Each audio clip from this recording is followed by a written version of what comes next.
m'appelle Lumumba. Patrice Emery Lumumba. 3 noms pour un seul homme. Je n'ai jamais très bien su qui j'étais. Parfois, je me demande si j'ai vraiment existé. Je suis né au Congo belge. Rien que ça, ces 2 mots. Congo, belge. J'étais quoi? Belge? Congolais? Au fond, ni l'un ni l'autre.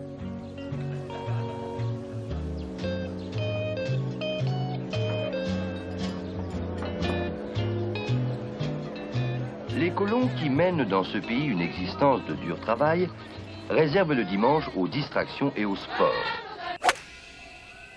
Les habitants du Congo belge n'avaient pas vraiment d'identité, pas de nationalité, sauf les Belges évidemment. Nous étions des indigènes, des Africains, des Noirs, des Nègres parfois, des Congolais, jamais. J'ai d'abord cru que le temps arrangerait les choses peu à peu. Mais un jour j'ai compris que l'histoire allait plus vite que nous. Et que pour devenir Congolais, le Congo devait cesser d'être belge.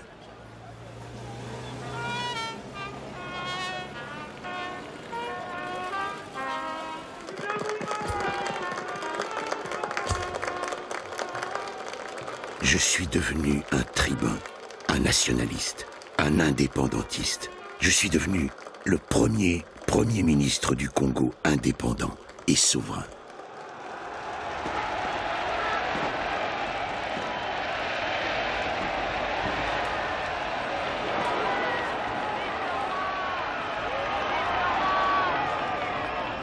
Le jour de l'indépendance, je suis heureux bien sûr, mais je ne suis pas euphorique.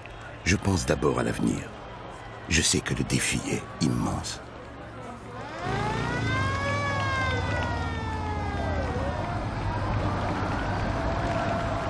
Personne n'est sincère. Ni nous, ni eux. L'administration, l'économie, tout est encore aux mains des Belges.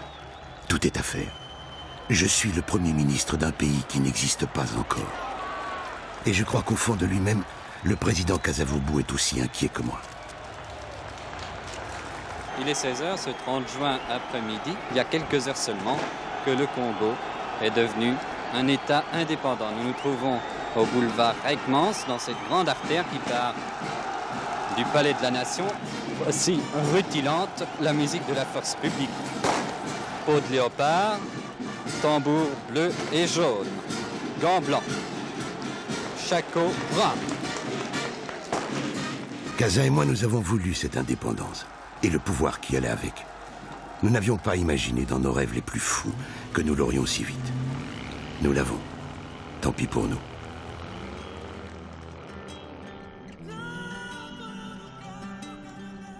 Dans 6 mois, je serai mort, assassiné. Je deviendrai un mythe, un martyr, un héros.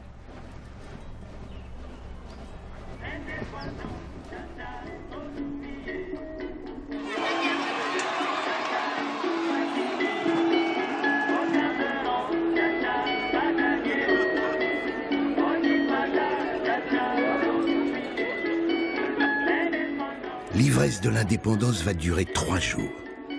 Le temps de se dégriser et de voir les choses en face. Tout a changé. Mais rien n'a changé.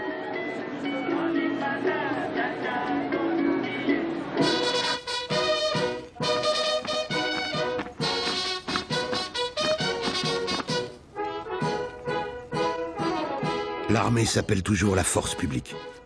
Elle est toujours commandée par les Belges. Tous les officiers sont belges, pas un seul Congolais. La force publique, c'est une tête blanche sur un corps noir. Et le corps ne supporte plus sa tête.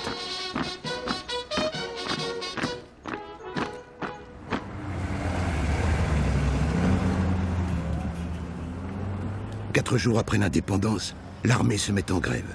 Je n'en crois pas mes yeux. Je croyais à la force de la force publique.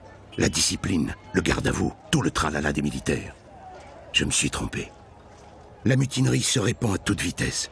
Et comme dans toute armée à l'abandon, ce sont les soudards qui vont bientôt faire la loi.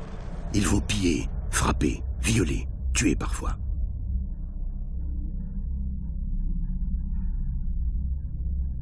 Je parle avec Kaza, il est aussi perdu que moi. Nous allons sur le terrain, nous essayons de calmer les troupes. Nous faisons des promesses. Trop tard. Ça marche quelques heures, puis ça repart. Nous nommons des officiers congolais, nous rappelons des anciens. Je me souviens que Joseph Mobutu, un de mes fidèles, a été sergent dans la force publique. Nous le bombardons colonel et chef d'état-major. Trop tard encore. Sans armée, le pays se décompose. Les Belges s'en vont, ils fuient par dizaines de milliers. Ils assuraient la continuité de l'État et je vois l'État se dérober. L'administration se vide de ses fonctionnaires.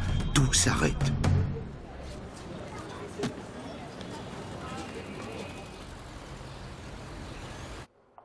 Je suis le premier ministre d'un pays creux, un pays à deux têtes et sans corps. En dessous de nous, Kaza et moi, il n'y a plus rien.